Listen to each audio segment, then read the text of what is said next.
la verdad, que tú seas enseñándonos tus verdades.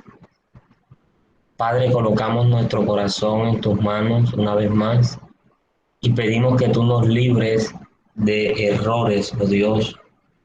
Aleja todo espíritu de confusión, aleja todo espíritu, oh Dios, de desviación y permite que tu Espíritu Santo nos conduzca a toda la verdad.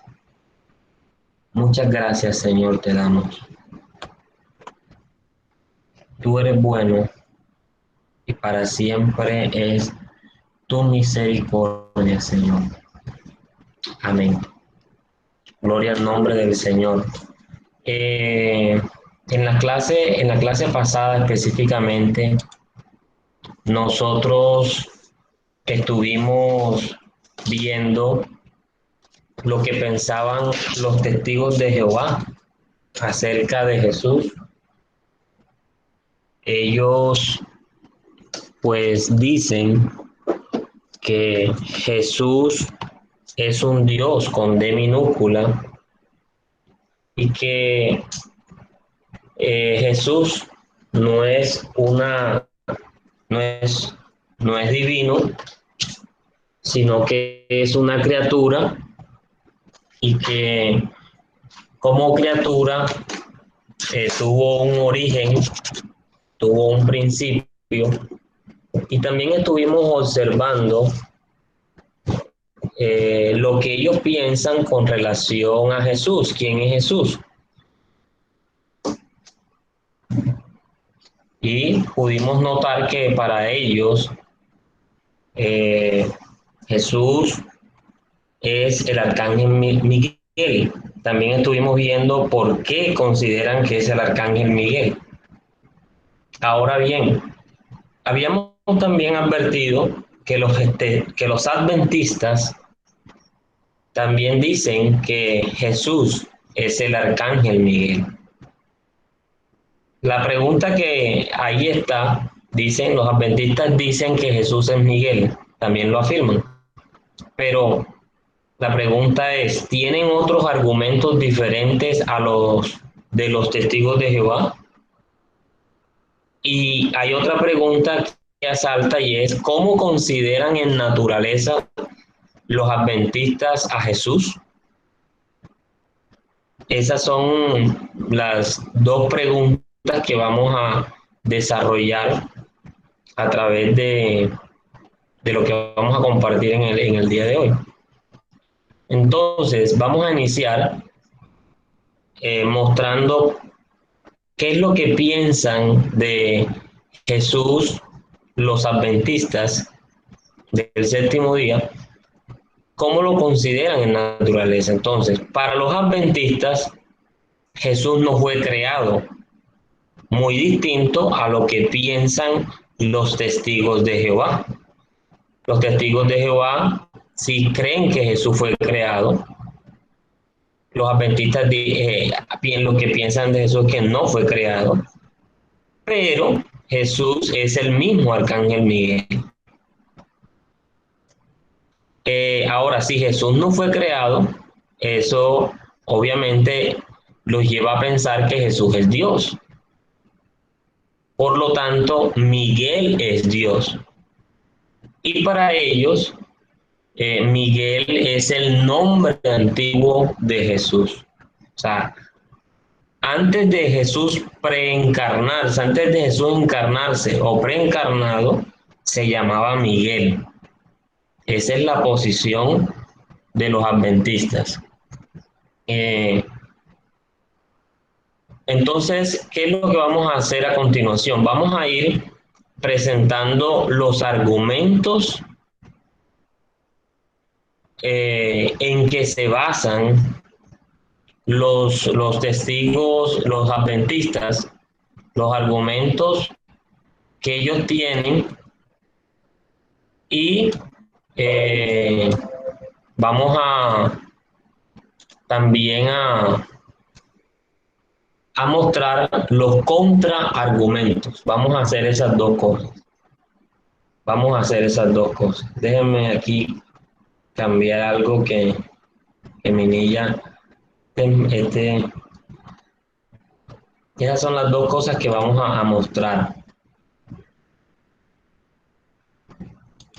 Entonces, el primer argumento que ellos tienen para mostrar esto es el siguiente. Ellos comparan a Zacarías 3:1 y 2 y los relacionan con Judas 1:9. Ese es el primer argumento que ellos utilizan. Entonces vamos a buscar la cita en Zacarías 3:2 y eso está en el Antiguo Testamento, y vamos a buscar Judas 1:9, que está en el Nuevo Testamento. Bueno, la manera más fácil para ubicar Zacarías es estar en Mateo, retrocede uno, y cuando retrocede se encuentra Malaquías y antes de Malaquías está Zacarías. Y Judas está antes de Apocalipsis y allí encontramos esos dos textos. Entonces, anote esos dos textos. Le voy a pedir el favor eh, y vamos a ubicarnos entonces en nuestra en esos dos textos, uno del Antiguo y uno del Nuevo. Anótelos y si puede ubicarlos con la descripción que le di, está sencillo. Bien. Acá yo los tengo en pantalla, los voy a mostrar y los voy a leer. Dice así, Zacarías 3:2. Y dijo Jehová a Satanás, Jehová te reprenda, oh Satanás. Jehová que ha escogido a Jerusalén te reprenda. ¿No es este un tizón arrebatado del incendio?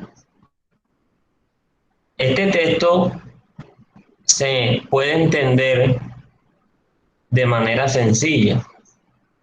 El primer Jehová, es decir, el que empieza a hablar, y dijo Jehová a Satanás, es decir, ese Jehová hace referencia a el Hijo.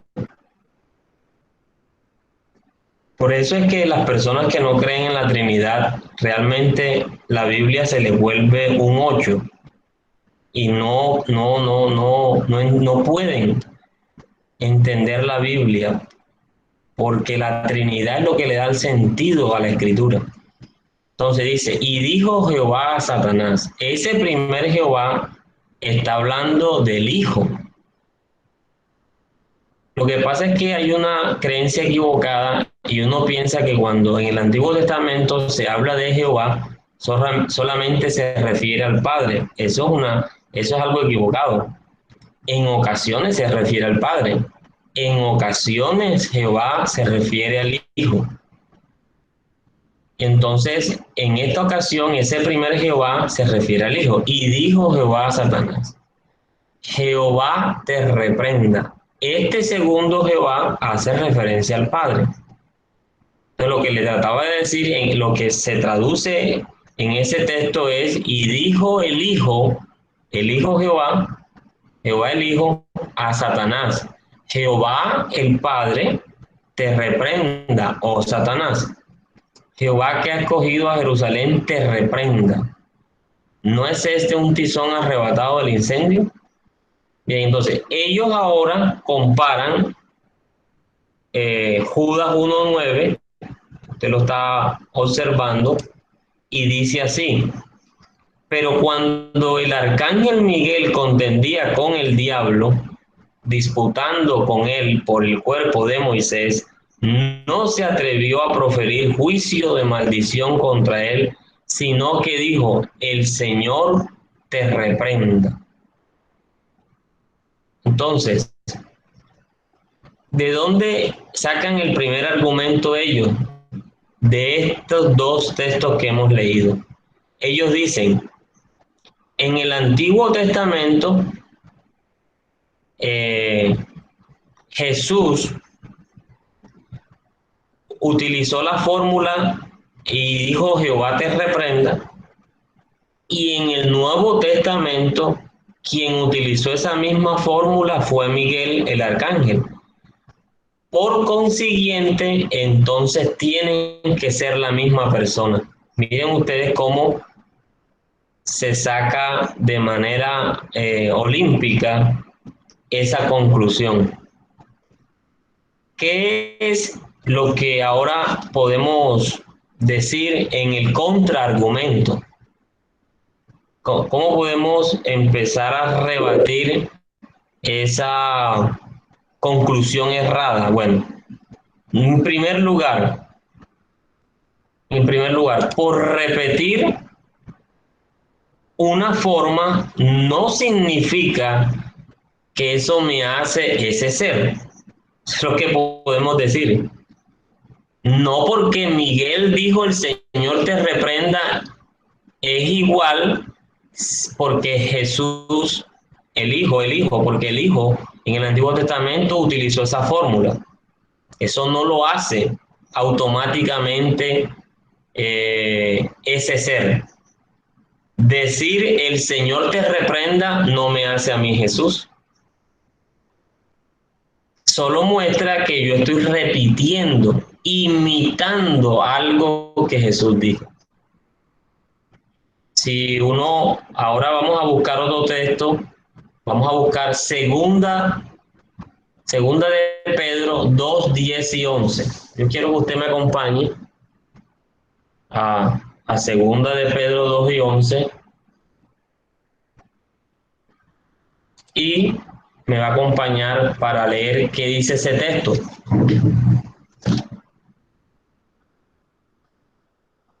Porque lo que Judas dice de manera particular, el Señor a través de Pedro lo dice de manera general en Pedro. Vamos a mirar qué dice segundo carta del apóstol Pedro. Vamos a mirar segunda de Pedro.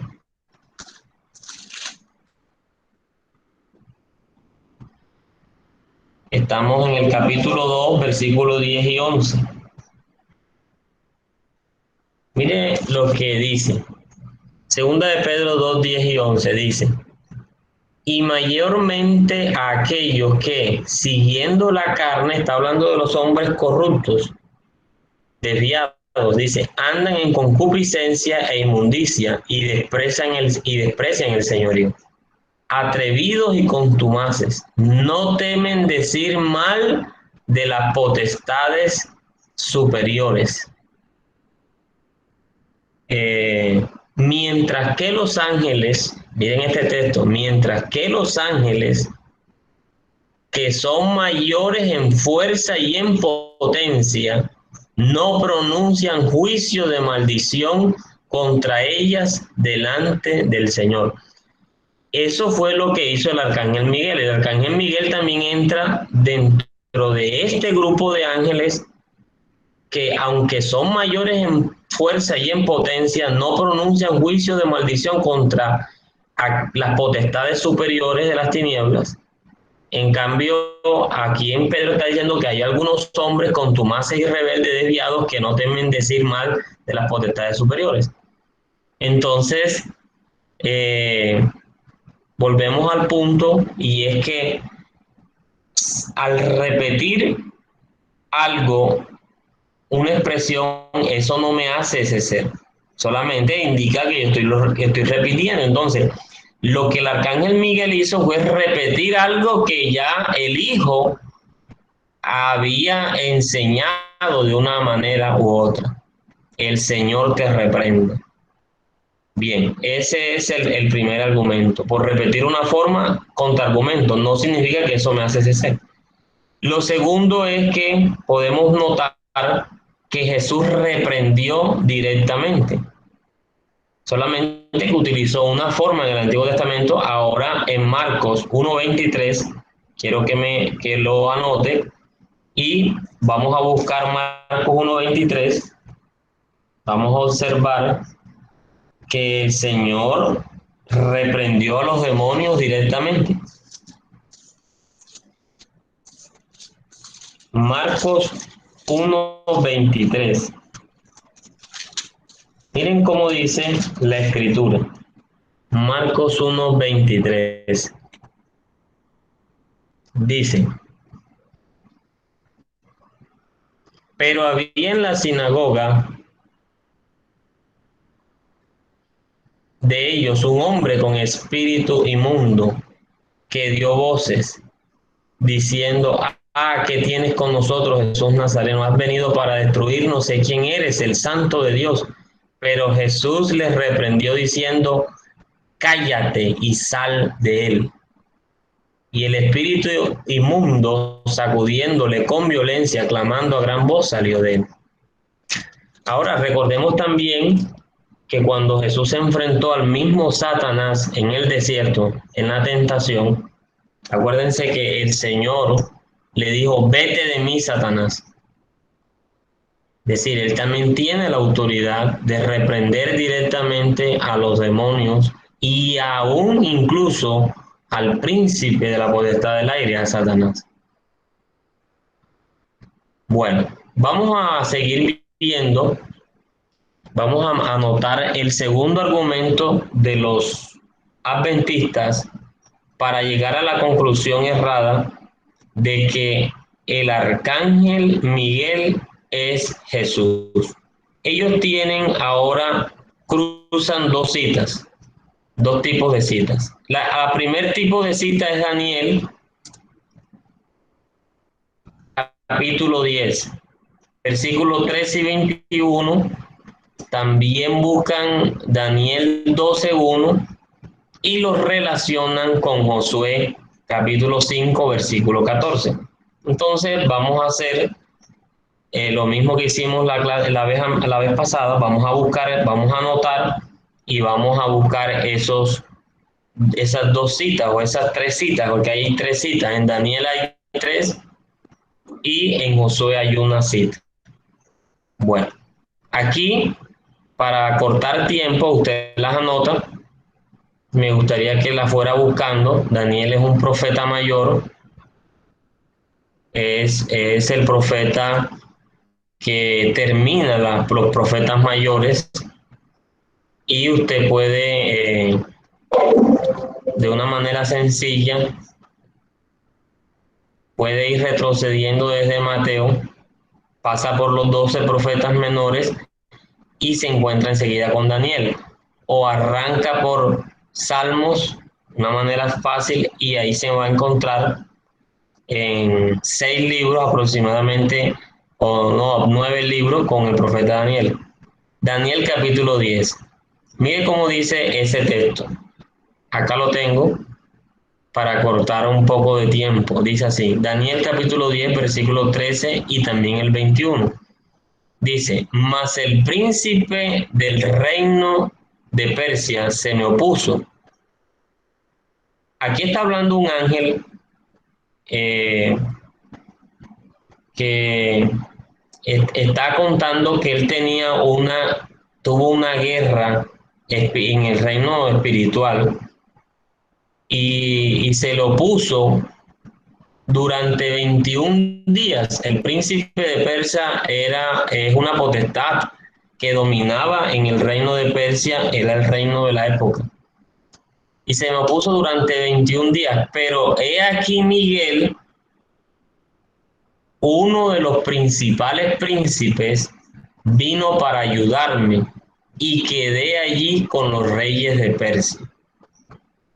El 21 del mismo capítulo 10. Pero yo te declaré lo que está escrito en el libro de la verdad, y ninguno me ayuda contra ellos, sino Miguel, vuestro príncipe. Obviamente está hablando del pueblo judío.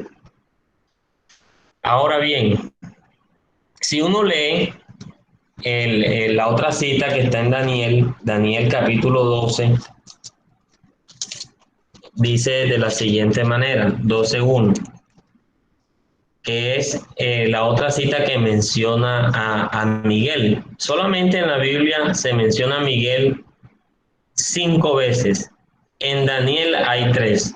Y dice la tercera cita: en aquel tiempo se levantará Miguel, el gran príncipe, que está de parte de los hijos de tu pueblo, y será tiempo de angustia, cual nunca fue desde que hubo gente hasta entonces. Pero en aquel tiempo será libertado tu pueblo, todos los que se hallen escritos en el libro. Voy a repetir: en aquel tiempo se levantará Miguel, el gran príncipe que está de parte de los hijos de tu pueblo. Noten esa expresión: el gran príncipe que está de parte de los hijos de tu pueblo. Y será tiempo de angustia, cual nunca fue desde que hubo gente hasta entonces. Pero en aquel tiempo será libertado tu pueblo, todos los que se hayan escritos en el libro. Bueno, ahora, ellos cogen estas 3 citas y la comparan con Josué 5:14, sacan la conclusión de que se está haciendo referencia a el mismo personaje. Voy a leer ahora Josué 5:14. Dice así: él respondió. Esta es una cita que está enmarcada en el pasaje donde Josué está previo a conquistar Jericó y él se le aparece un varón antes de la conquista de Jericó, y esto fue lo que sucedió. Dice, él respondió, no. ¿Por qué Josué le dijo de qué parte vienes? O sea, ¿vienes a ayudarnos o está en contra nuestra? Entonces, aquel personaje dice, él respondió, no, mas como príncipe del ejército de Jehová he venido ahora. Entonces Josué, postrándose sobre su rostro en tierra, le adoró y le dijo, ¿qué dice mi señor a su siervo? Bien, entonces, ¿cómo ellos, para montar su estrategia, llegan a la conclusión errada que se trata del mismo personaje?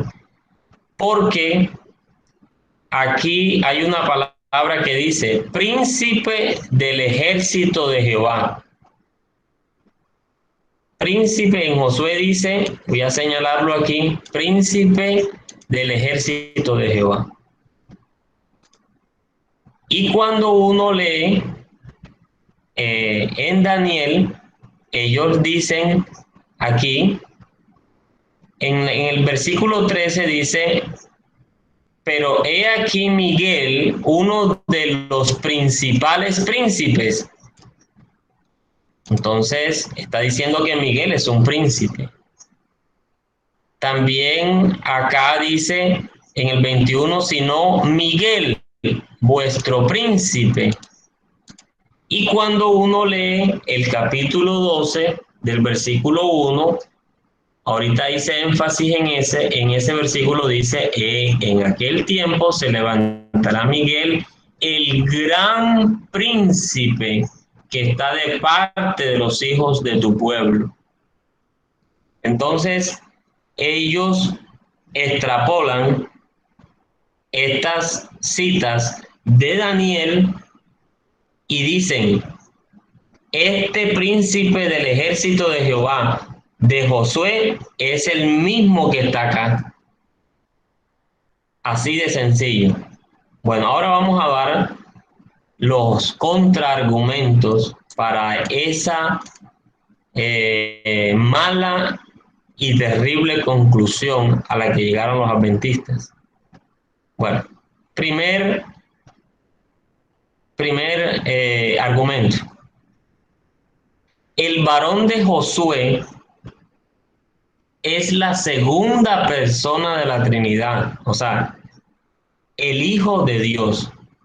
Este que aparece aquí es el Hijo, lo que en teología se llama una teofanía, específicamente una cristofanía, es decir, es una aparición de Dios en forma humana, eso es lo que se le llama teofanía, pero realmente es una cristofanía porque hace referencia a el Hijo, cómo se reveló el Hijo en el Antiguo Testamento, cómo, cuándo se apareció, dónde se apareció el Hijo a través de alguna forma. Aquí se apareció en forma humana. Eh, entonces, ese es lo primero que podemos decir. El varón de Josué es la segunda persona de la Trinidad. Ahora, ¿cómo lo sabemos? Las razones son obvias. Ese varón recibió adoración y no dijo nada. Acuérdense lo que vimos la clase anterior, y es que los ángeles, cuando un hombre intentó darle adoración, ellos dijeron, no, no lo hagas, soy consiervo tuyo, adora a Dios. Es decir, los ángeles del Señor no reciben adoración. Si este príncipe, este ser que se le apareció a Josué, recibió adoración, eso quiere decir que es divino, que es Dios. Pero sabemos que el Padre, eso no lo vamos a ver hoy, pero el Padre nunca se ha dejado ver, nadie lo puede ver, y sabemos que el Espíritu Santo tampoco se ha manifestado a través de una teofanía en forma humana, no se ha revelado, pero el Hijo sí se reveló muchas veces antes de encarnarse. Entonces, específicamente, este ser recibió adoración y por eso entonces estamos frente a una de las tres personas de la divinidad. Bien, otro, otro argumento que podemos dar es que nunca en los textos que leímos de Miguel, nunca se menciona que Miguel recibió adoración. En ninguno de los textos, de los 5 textos que podemos leer de Miguel, se indica que éste recibió adoración. Entonces, no podemos decir que Miguel sea el mismo Jesús. No se puede decir. Haciendo esas extrapolaciones, es más, esa comparación lo que hace es evidente que sean dos seres diferentes, dos tipos de seres diferentes, porque mientras uno recibe adoración, el otro, en ninguna de las 5 veces que se menciona, muestra adoración. Miren, otra cosa que podemos decir es que en el capítulo 10, en el texto citado inicialmente, dice que Miguel, en el versículo 13 específicamente, dice, pero he aquí Miguel, uno de los principales príncipes. No indica que es uno solo, sino que es uno entre muchos principales. Ese es otro argumento para decir que Miguel es uno más entre muchos principales príncipes.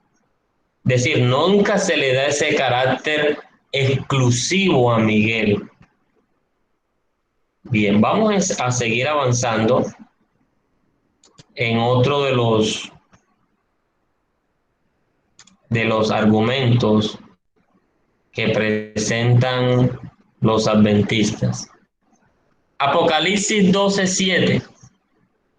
Apocalipsis 12:7 está enmarcado en una gran batalla que sucede entre Miguel y Satanás. Entonces, el texto de Apocalipsis 12:7 dice de la siguiente manera: después hubo una gran batalla en el cielo.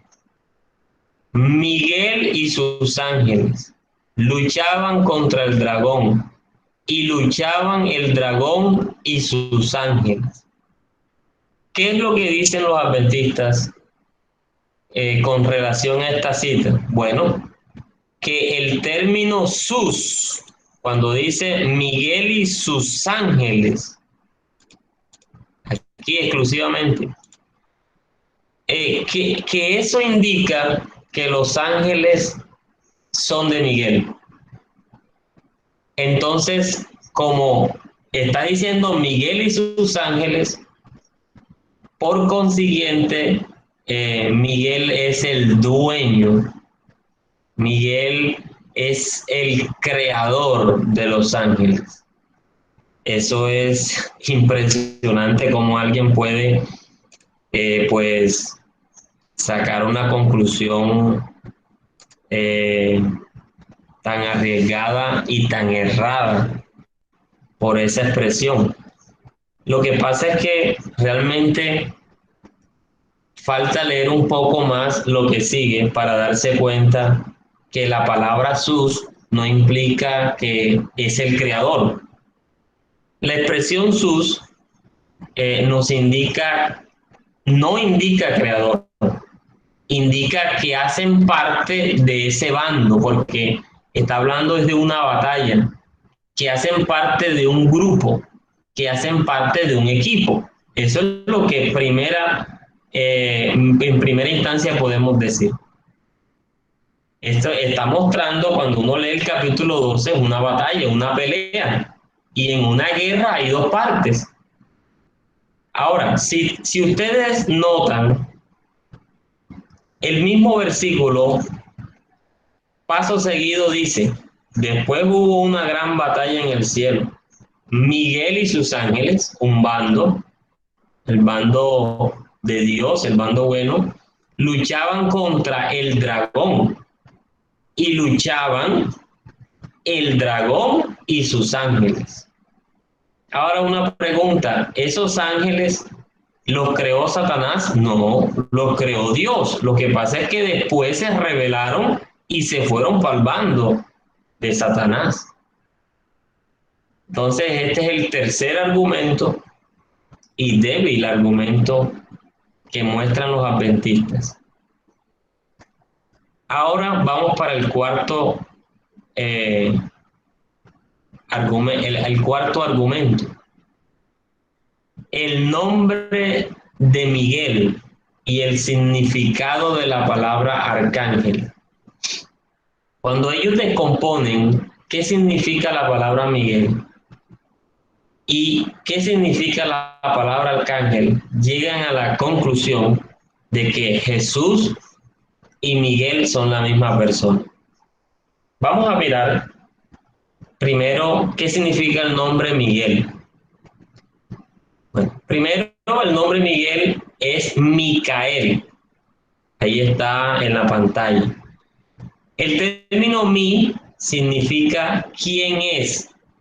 El término K significa cómo. Y el término él significa Dios. Entonces, si tú unes el significado de cada parte, obviamente vamos a encontrar que Micael significa quién es como Dios. Ahora, arcángel. La palabra arcángel viene de una palabra que es archángelos. Archángelos.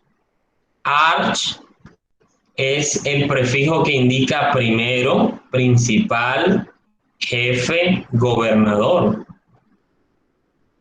Y ángelos hace referencia a ángel. Ahora bien, arcángel implica el comandante de los ángeles. Entonces, Arcángel Miguel, cuando ellos pegan Arcángel Miguel, entonces esto traduciría algo como jefe de los ángeles. ¿Quién es como Dios? Jefe de los ángeles, que es lo que traduce Arcángel, y Miguel traduce quién es como Dios. Al pegarlo, dice jefe de los ángeles, quién es como Dios. Entonces, ellos concluyen de esta manera. Arcángel lo que traduce es el dueño de los ángeles. Y ellos hacen una pregunta, ¿quién es como Dios?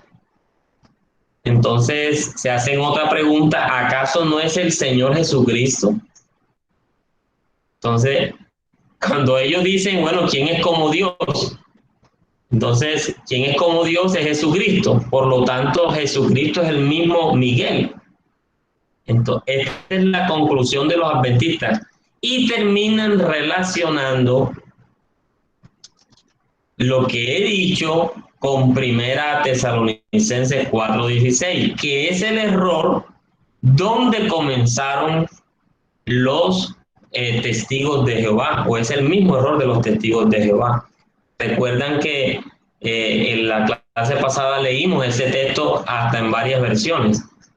Y lo que dice Primera Tesalonicenses 4:16 es porque el Señor mismo con voz de mando, con voz de arcángel y con trompeta de Dios descenderá del cielo y los muertos en Cristo resucitarán primero. Entonces, todo lo que hemos dicho en el punto 4, ellos terminan diciendo definitivamente el arcángel Miguel es el mismo Jesús. Que quién es como Dios. Bien, vamos entonces a los contraargumentos. ¿Qué podemos decir ante eso a ese cuarto punto que han dicho? Bueno, lo primero que podemos decir es que los nombres en la Biblia y en el contexto hebreo tienen significado. En ocasiones relacionados con Dios, no significando que la persona sea Dios, sino que muestra una característica del Señor a través de ese nombre. Vamos a ver, por ejemplo, estos nombres. Daniel significa Dios es mi juez, Dios es mi justicia. No, Daniel no es Dios, solamente que ese es el significado de la palabra Daniel. Ahora, que Miguel signifique quién es como Dios, no implica que Miguel sea Dios. Así como Daniel no está diciendo que es Dios, porque eso traduce el nombre de Daniel. Dios es mi juez. Entonces Daniel es Dios por eso. Eso no tendría sentido. Pero veamos el significado de Miqueas. Este es el segundo nombre que aparece aquí. Miqueas significa ¿quién es como Jehová?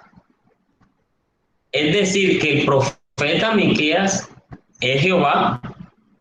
Esa sería como la manera de argumentar por qué no necesariamente significa Miguel está implicando que sea Dios, no, porque Miqueas también significa quién es como Jehová, y Miqueas no es Jehová.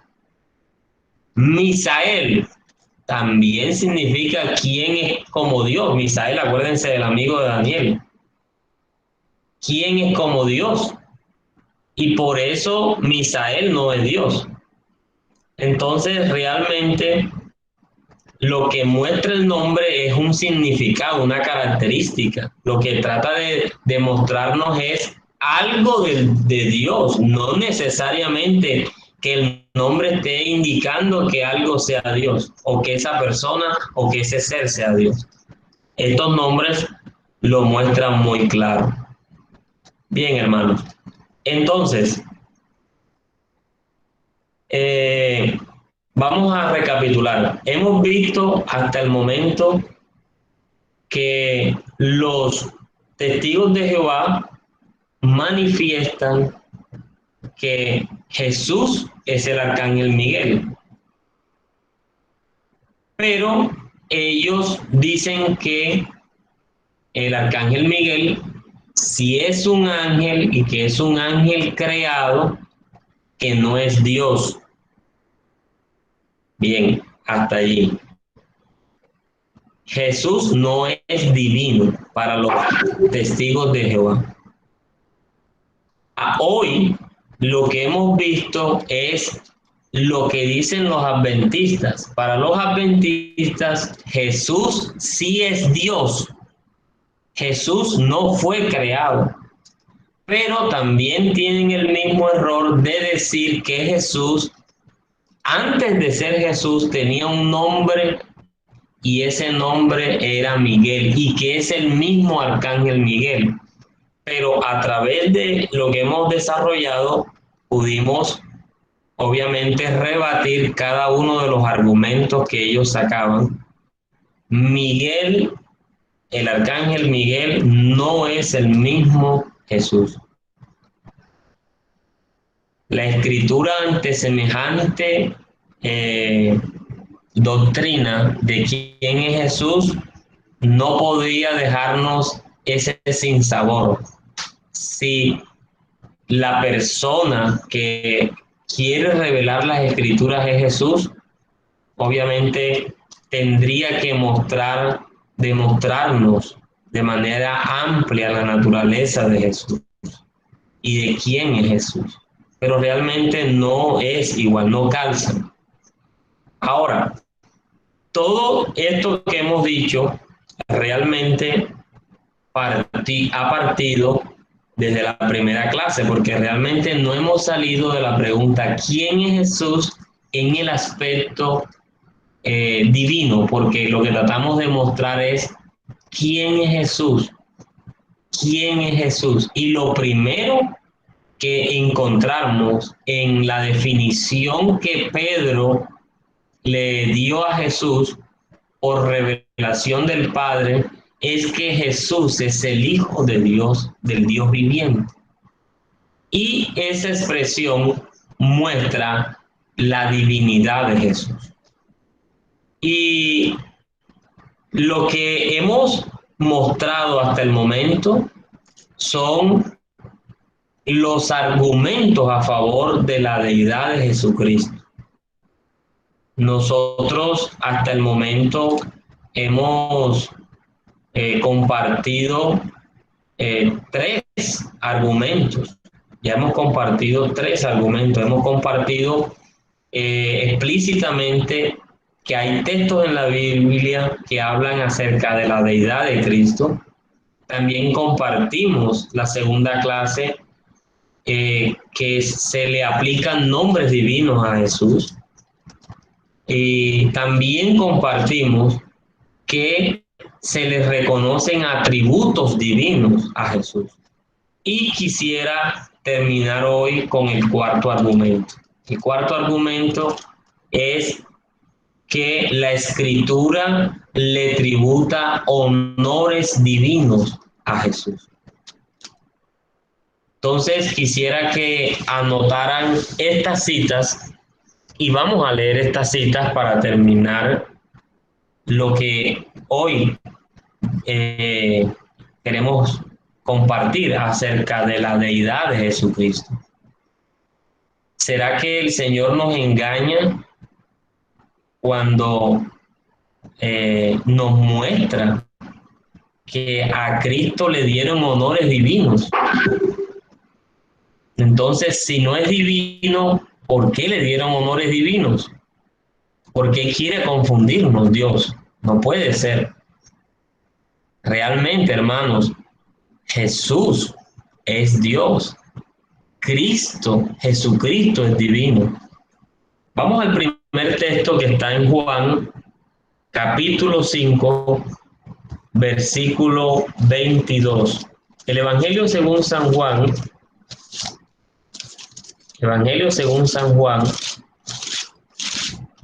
capítulo 5, versículo 22, dice de la siguiente manera: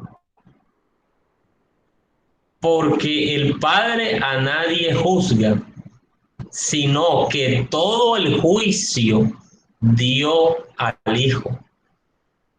Le dio ese primer, se reconoce en Juan, ese honor divino que le dio el juicio al Hijo. El Padre se lo dio al Hijo. Nadie juzga, sino que todo el juicio dio al Hijo. ¿A quién otro le ha dado Dios ese tributo divino? Veamos el versículo 23, porque allí dice para qué lo hizo. Dice, para que todos honren al Hijo como honran al Padre. El que no honra al Hijo, no honra al Padre que le envió. Eso es un tributo. O sea, igualó al Hijo a la par. Así como se honra al Padre, hay que honrar al Hijo. Debe ser Dios, hermano, el Hijo, para que también se ponga en esa igualdad con el Padre. Vamos a Juan 14:1. Juan 14, capítulo 14, versículo 1. Y dice de la siguiente manera: no se turbe vuestro corazón. Está hablando Jesús. No se turbe vuestro corazón. ¿Creéis en Dios? Creed también en mí. Por favor.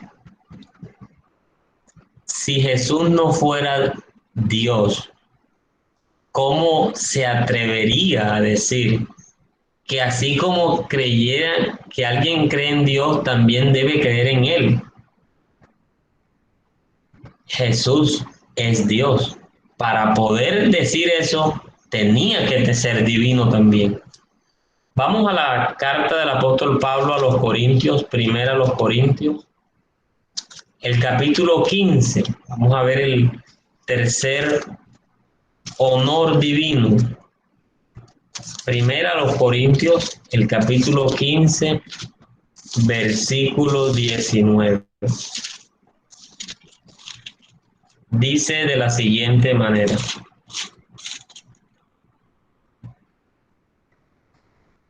bueno, si en esta vida solamente esperamos en Cristo, somos los más dignos de conmiseración de todos los hombres. El 20 dice: mas ahora Cristo ha resucitado a los muertos, primicias de los que durmieron es hecho. Gloria al nombre del Señor. Sabemos que el,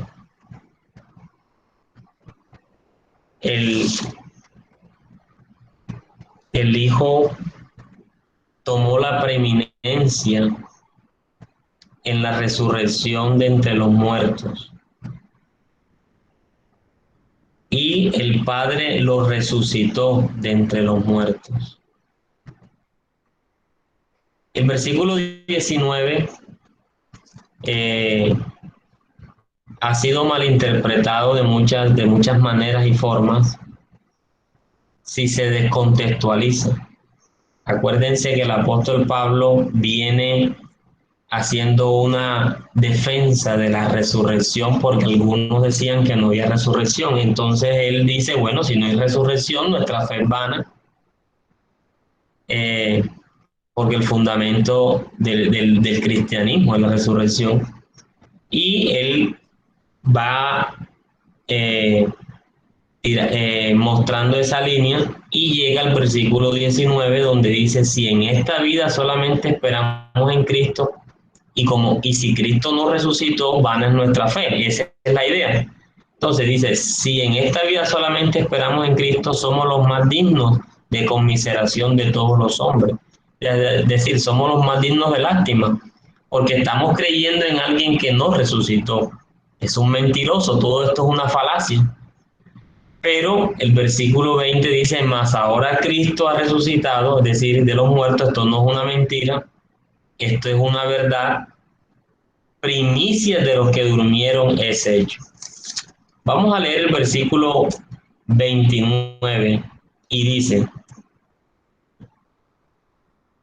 vamos a leer desde el 21 en adelante, dice, porque por cuanto la muerte entró por un hombre, también por un hombre la resurrección de los muertos. Hace referencia a Adán. Porque así como en Adán todos mueren, también en Cristo todos serán vivificados, pero cada uno en su debido orden. Cristo, las primicias, luego los que son de Cristo en su venida. Luego el fin, cuando entregue el reino al Dios y Padre, cuando haya suprimido todo dominio, toda autoridad y potencia. Porque preciso es que Él reine hasta que haya puesto a todos sus enemigos debajo de sus pies. Y el postrer enemigo que será destruido es la muerte, porque todas las cosas las sujetó debajo de sus pies. Y cuando dice que todas las cosas han sido sujetadas a Él, claramente se exceptúa aquel que sujetó a Él todas las cosas. Pero luego que todas las cosas le estén sujetas, entonces también el Hijo mismo se sujetará al que le sujetó a Él todas las cosas, para que Dios sea todo en todos. De otro modo, ¿qué harán los que se bautizan por los muertos si en ninguna manera los muertos resucitan? ¿Por qué pues se bautizan por los muertos? ¿Y por qué nosotros peligramos a toda hora? Os aseguro, hermanos, por la gloria que de vosotros tengo en nuestro Señor Jesucristo, que cada día muero. Si como hombre batallé en Éfeso contra fieras, ¿qué me aprovecha si los muertos no resucitan? Comamos y bebamos, porque mañana moriremos. No erréis, las malas conversaciones corrompen las buenas costumbres. Velad debidamente y no pequéis, porque algunos no conocen a Dios, para vergüenza vuestra lo digo. Pero dirá alguno, ¿cómo resucitarán los muertos? ¿Con qué cuerpo vendrán? Necio, lo que tú siembras no se vivifica, sino muere antes. Y lo que siembra no es el cuerpo que ha de salir, sino el grano desnudo, ya sea de trigo o de otro grano. Pero Dios le da el cuerpo como Él quiso, y cada semilla su propio cuerpo.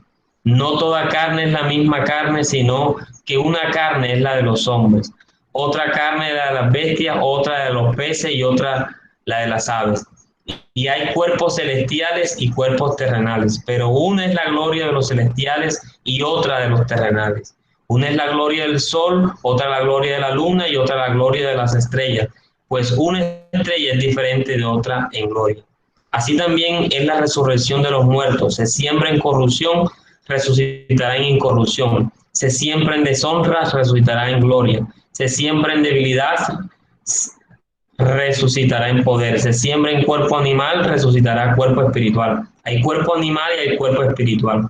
Así también está escrito: fue hecho el primer hombre, Adán, alma viviente; el posterior Adán, espíritu vivificante. Mas lo espiritual no es primero, sino lo animal, luego lo espiritual. El primer hombre es de la tierra, terrenal. El segundo hombre, que es el Señor, es del cielo. Eso quiere, el Señor es un término que implica Kyrios, que implica amo y dueño. Dice, ¿cuál? El terrenal, también los terrenales. ¿Y cuál? El celestial, haciendo referencia a Cristo, también, tales también los celestiales. Y así como hemos traído la imagen del terrenal, traeremos también la imagen del celestial. Pero esto digo, hermanos, que la carne y la sangre no pueden heredar el reino de Dios, ni la corrupción hereda la incorrupción. He aquí os digo un misterio: no todos dormiremos, pero todos seremos transformados. En un momento, en un abrir y cerrar de ojos, a la final trompeta, porque se tocará la trompeta y los muertos serán resucitados incorruptibles, y nosotros seremos transformados. Porque es necesario que esto corruptible se vista de incorrupción y esto mortal se vista de inmortalidad. Y cuando esto corruptible se haya vestido de incorrupción y esto mortal se haya vestido de inmortalidad, entonces se cumplirá la palabra que está escrita. Sórbida es la muerte en victoria. ¿Dónde está muerte tu aguijón? ¿Dónde está, oh sepulcro, tu victoria? Ya que el aguijón de la muerte es el pecado y el poder del pecado la ley. Mas gracias sean dadas a Dios, que nos da la victoria por medio de nuestro Señor Jesucristo. Entonces, hay algunas cosas que podemos mencionar de lo que hemos leído. En primer lugar, menciona a Cristo como el Señor, título dado en aquellos tiempos al emperador romano. Por eso los cristianos fueron crucificados y muchas veces muertos y destruidos, porque querían reemplazar al emperador romano por el nuevo señor, el nuevo Kyrios, el nuevo amo. Y ese título en el Nuevo Testamento se le atribuye a Dios. Segundo, en este texto que hemos leído, en el versículo 27, 28 y 29, muestra que se le sujetaron todas las cosas. ¿A cuál de los ángeles se le han sujetado todas las cosas? Gloria al nombre del Señor. Y lo último, que resucitó y venció la muerte. El cuarto o quinto texto que vamos a compartir es 2 Corintios, seguidamente, capítulo 13, versículo 13. 2 Corintios, capítulo 13, versículo 13. Dice de la siguiente manera. Gloria a Dios. 2 Corintios, dice el versículo 11, desde el 11, 2 Corintios 13, 13, dice así: por lo demás, hermanos, tened gozo, perfeccionados, consolados, sed de un mismo sentir y vivid en paz. Y el Dios de paz y de amor estará con vosotros. Saludaos unos a otros con ósculo santo, todos los santos os saludan.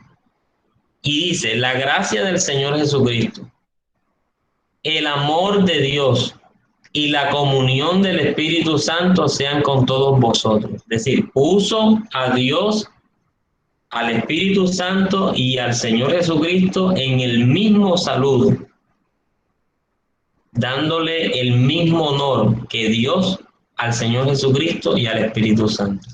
Hebreos 1:6. Hebreos está después de las cartas paulinas, es la primera carta general, y dice Hebreos 1:6. Y otra vez, cuando introduce al primogénito en el mundo, dice: adórenle todos los ángeles de Dios. Ya un texto que habíamos leído la vez anterior. Eso quiere decir, hermanos, que si el Padre manda a los ángeles a que adoren el primogénito que entró en el mundo, haciendo referencia a Cristo, todo el contexto, obviamente Jesús debe ser divino. Y la fórmula en Mateo 28, 19.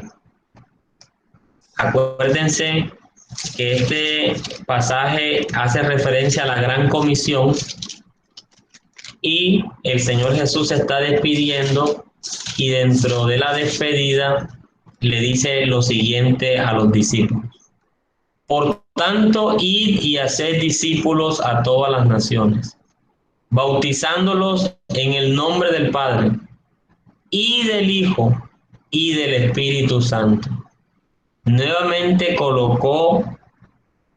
lo colocó en el mismo nivel del Padre, colocó el mismo al Hijo y al Espíritu Santo.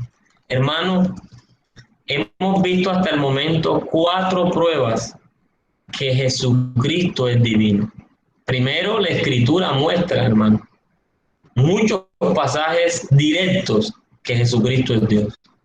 En segundo lugar, le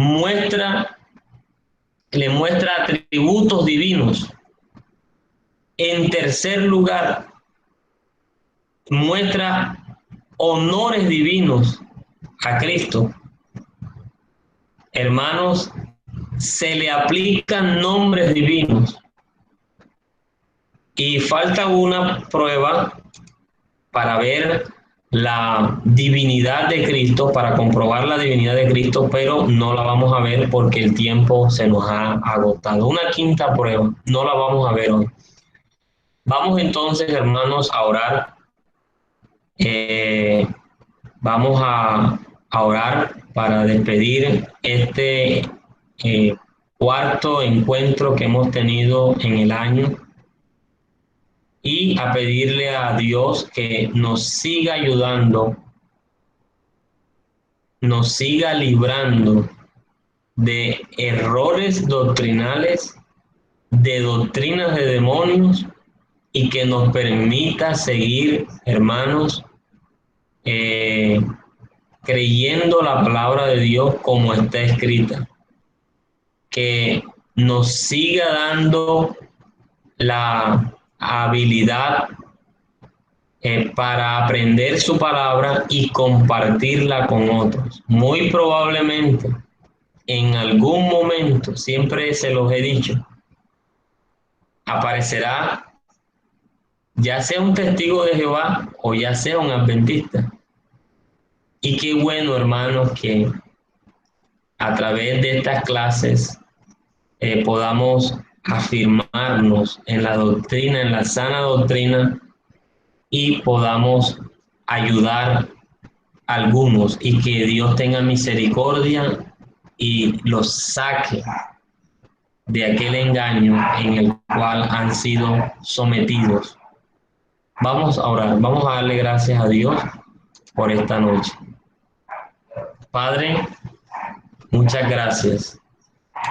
Muchas gracias por tu misericordia. Muchas gracias por tu bondad. Muchas gracias por tu piedad. Muchas gracias, Señor, por todo lo que tú nos has dado, por todo lo que nos has entregado. Gracias, Padre, por librarnos de errores y horrores doctrinales. Gracias, Padre, por enseñarnos tu palabra.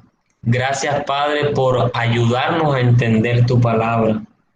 Permítenos, Señor, fortalecernos cada día en la sana doctrina. Permítenos, oh Dios, poder bendecir, Señor, aquellas personas que de una u otra manera han estado engañadas, oh Dios, en una falsa enseñanza. Señor, en tus manos está nuestra congregación Príncipe de Paz. En tus manos está nuestra vida y en tus manos está nuestra familia. Gracias te damos, Señor, en esta noche. Bendícenos, oh Dios. Bendícenos, Señor, grande y poderosamente. Te alabamos y te bendecimos. Exaltamos tu grande y poderoso nombre. Gloria al nombre del Señor. Amados hermanos, Dios les continúe bendiciendo. En esta noche, pues, la